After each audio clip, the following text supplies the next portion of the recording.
എയർപോർട്ടിൽ നിന്ന് ആരെങ്കിലുമൊക്കെ പിക്ക് ചെയ്യാൻ പോകുമ്പോഴത്തേനും പൂ കൊടുക്കണം എന്നുള്ളത് എനിക്ക് കുറച്ച് നിർബന്ധമുള്ള കാര്യമാണ്. കിട്ടുമ്പോൾ അവർക്ക് ഒരു സന്തോഷം, കൊടുക്കുമ്പോൾ നമുക്ക് സന്തോഷം. എല്ലാവരും റോസ് ഫ്ലവറിന്റെ ഫാൻസ് ആണെങ്കിലും ഞാൻ ഡേസിയുടെ ഫാനാട്ടോ. എനിക്ക് എന്താ ആ പൂവിനോടാണ് കുറച്ചുകൂടി താല്പര്യം കൂടുതൽ. ലാസ്റ്റ് ടൈം ബ്ലൂ ഡേസി ആയിരുന്നെങ്കിൽ ഇത്തവണ നമ്മൾ യെല്ലോയിൽ പിടിച്ചു. ഇത്തവണ ബൊക്കയുടെ സൈസ് കുറച്ചധികം കൂടിപ്പോയോ എന്നൊരു ഡൗട്ട്. ഇത് കണ്ടിട്ട് നിങ്ങൾക്ക് ബൊക്കെ ആയിട്ടുള്ള അറിയത്തായിട്ടായിരിക്കും തോന്നുന്നത്. നിങ്ങളെ കുറ്റം പറയാൻ പറ്റത്തൊന്നുമില്ല. എനിക്കും ആദ്യം അങ്ങനെയാണ് തോന്നിയത്. ആക്ച്വലി എന്റെ കസ്റ്റമൈസേഷനിൽ കുറച്ച് പാളിച്ച പറ്റിയതാണ്. പിന്നെ എന്തെങ്കിലും ആട്ടെ സാരില്ല, വലുപ്പം കുറച്ച് കൂടിപ്പോയാലും ശരി, കുറഞ്ഞില്ലല്ലോ, നമുക്കത് മതി. ആസ് യൂഷ്വൽ നമ്മൾ താമസിച്ചാണ് ഇറങ്ങിയത്. ഒരു വഴിക്ക് പോവാണെങ്കിൽ നേരത്തെ ഇറങ്ങണമെന്ന് അറിയാമെങ്കിലും നമ്മൾ ആ സമയം വരെ ഇങ്ങനെ വെറുതെ നിന്നിട്ട് ആ സമയമാകുമ്പോഴത്തേനും ചാടി കൂടി ഇറങ്ങിയിട്ട് അയ്യോ നേരം പോയി എന്ന് പറഞ്ഞോടും.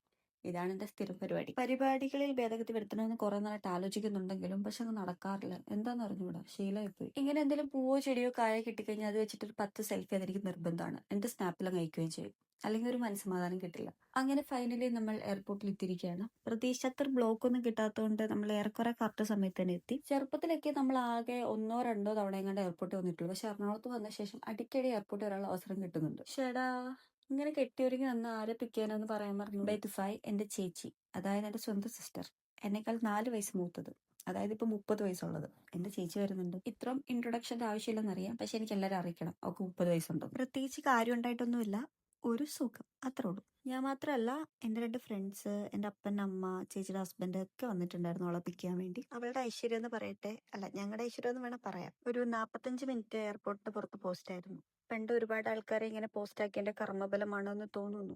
അപ്പോഴാണ് നമ്മൾ വേറൊരു സംഭവം കാണുന്നത്. ദേ ആസിഫ് അലി കൂടെ വൈഫ് ഉണ്ട് കേട്ടോ. പുള്ളി വൈഫിനെ പിക്ക് ചെയ്യാൻ വേണ്ടി വന്നതാണ്. വൈഫിനെ ഞാൻ ഓൾറെഡി കണ്ടായിരുന്നു, പക്ഷെ ആസിഫ് അലി വരുമെന്ന് എനിക്കൊരു പ്രതീക്ഷയൊന്നുമില്ല. ആസിഫ് അലിനേക്കാൾ ഞാൻ നോട്ട് ചെയ്ത ആസിഫ് അലിയുടെ വണ്ടിയായിരുന്നു. എന്ത് രസമായിരുന്നു. അങ്ങനെ ആസിഫ് അലിനെ വൈ നോക്കിയിരുന്നപ്പോഴാണ് ദേ ദൂരെ നല്ല കണ്ടുപരിച്ചുള്ള ഒരു എനിക്ക് അങ്ങനെ വലിയ സർപ്രൈസ് കൊടുക്കണമെന്നൊന്നും ഇല്ലായിരുന്നു. കാരണം ഞാൻ സർപ്രൈസ് കൊടുത്തിട്ടും കാര്യമില്ല. എന്റെ മമ്മി എല്ലാം വിളിച്ച് പറഞ്ഞ് കലോടയ്ക്കും. ഇത്തവണ പതിവ് തെറ്റിച്ചില്ല. എന്റെ മമ്മി നേരത്തെ വിളിച്ച് പറഞ്ഞിട്ടുണ്ടായിരുന്നു ഞാൻ വരുന്ന കാര്യം. എന്റെ മമ്മിയുടെ മുഖമൊക്കെ 100 വാൾട്ടിന്റെ ബൾബ് കത്തി പോലായിരുന്നു. അവളെ കണ്ടു കഴിഞ്ഞപ്പോഴത്തേനും ഡയറക്റ്റ് ആ സൈഡാണ് നിന്നത്. അതുകൊണ്ടാണ് അവൾ ആ സൈഡിലോട്ട് പോയത്. ഈ സെറ്റപ്പുകളും ചടങ്ങുകളൊക്കെ കാണുമ്പോൾ നമ്മൾ വിചാരിക്കും കുറച്ചാൾ പുറത്ത് പോയി കഴിഞ്ഞിട്ട് വന്നു കഴിയുമ്പോൾ വീട്ടിൽ അത്യാവശ്യം നല്ല വില ഉണ്ടായിരിക്കുന്നു.